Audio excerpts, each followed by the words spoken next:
جربها ما تغرس. لا يلا ما بالنسبة تمام.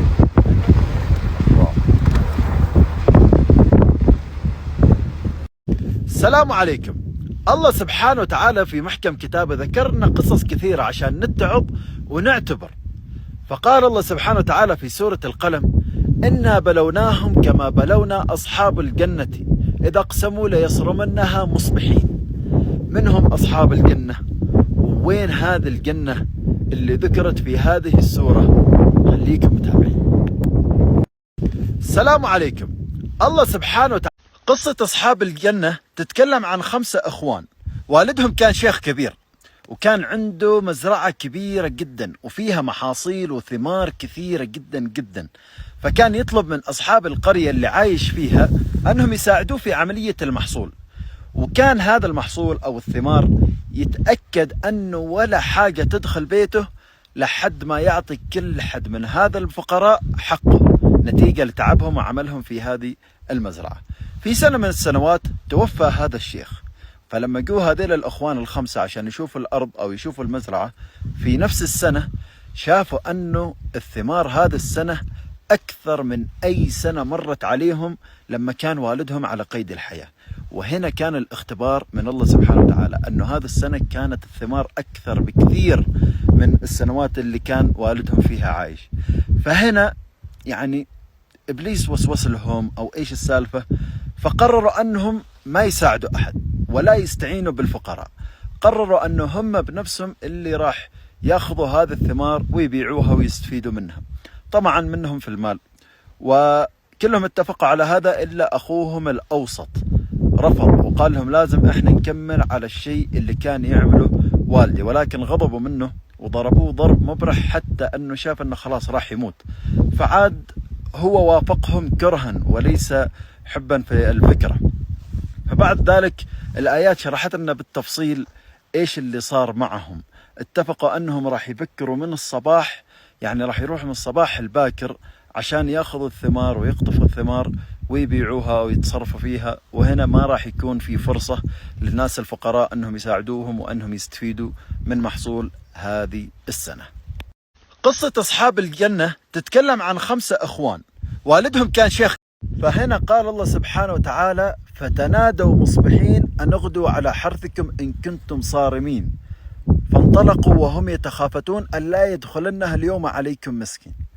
فانطلقوا هم من بيتهم إلى مزرعتهم عشان أنهم ما يعطوا فرصة للمساكين أنهم يساعدوهم ويحصلوا من الثمار في هذه السنة. فلما وصلوا إلى المزرعة ما وجدوا المزرعة، وجدوا الأرض محروقة عن بكرة أبيها. فحتى تفاجأوا، قالوا أكيد أن إحنا غلطانين. فبعد ما تأكدوا من المكان وتأكدوا فعلا أن هذا هي مزرعتهم، فهنا أخوهم الأوسط تكلم وذكرهم أن أنا قلت لكم يعني خلونا نستمر في الشيء اللي كان يعمله والدي وأنتم رفضتم، فأكيد أنه هذا عقاب نزل لنا من الله سبحانه وتعالى. فكذا صارت القصة. بعد ذلك بدأوا يلوموا بعضهم البعض، ولكن بعد إيش؟ خلاص الأمر صار، أمر الله نزل في هذه الأرض. فمن ذلك الزمان ولحد الآن الأرض سوداء تماما. يعني أنا الحين جالس بين هذه الصخور، يعني تركيبتها عجيبة سبحان الله، كأن هذه الصخور طلعت من بركان من تحت الأرض. يعني لو تشوفوا كيف الصخور تركيبتها عجيبة، حتى ما تقدر تدخل إلى داخل كثير. ليش؟ إلا إذا عندك جوتي، وأنتم كرام جوتي معد خصيصا، لأنه الصخور حادة وتكسرك، ما تقدر تمشي، صعوبة في أنك تمشي في هذا الصخور. والأرض أبدا غير صالحة للزراعة. حتى يقولوا أنه في جو خبراء حاولوا أنهم ينقبوا عن الأرض، يعني تحت هذه الطبقة الصخرية ما حصلوا أي إمكانية للزراعة. يعني كأن الله خسف بهذا الأرض وكتب أنها ما يتم فيها زراعة أي حاجة إلى أن تقوم. فهنا قال الله سبحانه وتعالى: فتنادوا مصبحين أن اغدوا على حرث. الله سبحانه وتعالى قال: فطاف عليها طائف من ربك وهم نائمون فأصبحت كالصريم.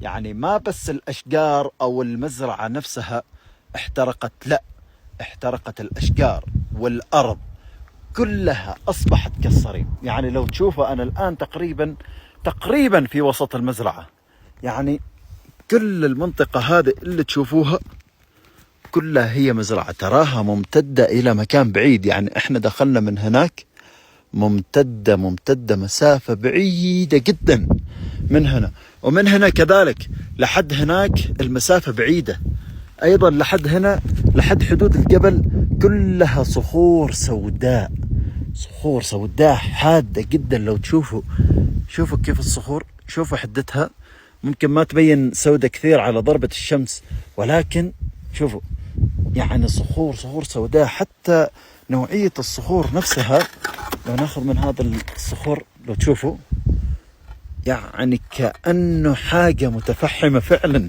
فعلا أنه كأنه حاجة تعرضت لحرق، تعرضت لشيء يفوق الوصف، يفوق الخيال، أو يفوق شيء أنه يتخيل العقل. إيش اللي صار في هذا الأرض ما تعرف، ولكن منظر عجيب ومكان عجيب جدا.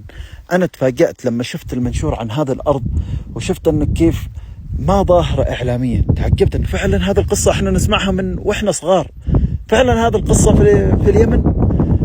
سبحان الله كيف، شوفوا كيف، شوف هذا امتداد الأرض كلها غير صالحة للزراعة. ترى الله سبحانه وتعالى.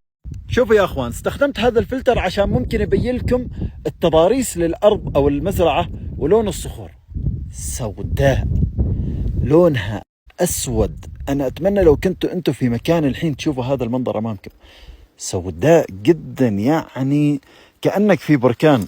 أنا ما سبق أني زرت مكان فيه بركان، ولكن كأنك في بركان. شوفوا التضاريس، شوفوا تكوينات الصخرة نفسها، يعني شيء عجيب. حرام أن هذا المكان ما ياخذ حصته الإعلامية. يعني قصة مشهورة، قصة دائما من وإحنا صغار وإحنا نسمع هذا القصة، قصة أصحاب الجنة، ودائما ما كانوا يضربوا فيها المثل. يعني أنا قبل لا أوصل للمكان كنت أكلم الوالدة وصورت لها المزرعة، قلت لها هذا المزرعة اللي كذا قصتها. قالت لي معقولة أن هذا في اليمن؟ يعني الناس ما يعرفوا أن هذا في اليمن، أبدا ما يعرفوا أنه في اليمن. ممكن ناس بسيطة اللي فقط تعرف أن هذه الأرض موجودة في اليمن.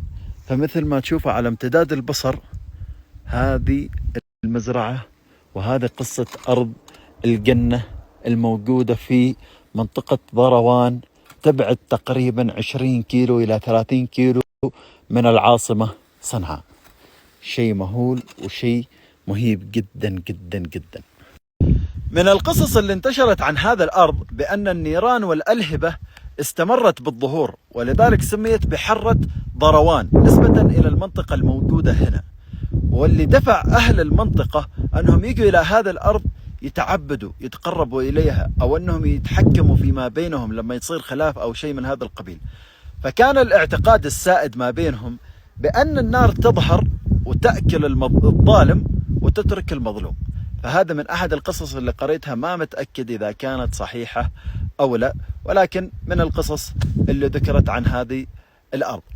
فأنا اليوم جدا يعني من جانب أني سعيد وصلت إلى هذا الأرض وشفت أحد القصص اللي كنا نسمعها من وإحنا صغار والمذكورة في القرآن، وكذلك مستغرب كيف هذا المكان ما حصل على حقه الإعلامي. فأنا أتمنى أن هذا الفيديوهات توصل إلى جميع أخواننا المسلمين عشان يعرفوا عن المكان اللي تكلمت عنه الآيات الكريمة في سورة القلم. ولذلك لا زالت اليمن تكشف لنا خباياها من التاريخ الجميل والتاريخ العظيم، في تاريخ من صنع الناس وصنع اليابانيين نفسهم، وفي قصص وتاريخ معجزات من الله سبحانه وتعالى.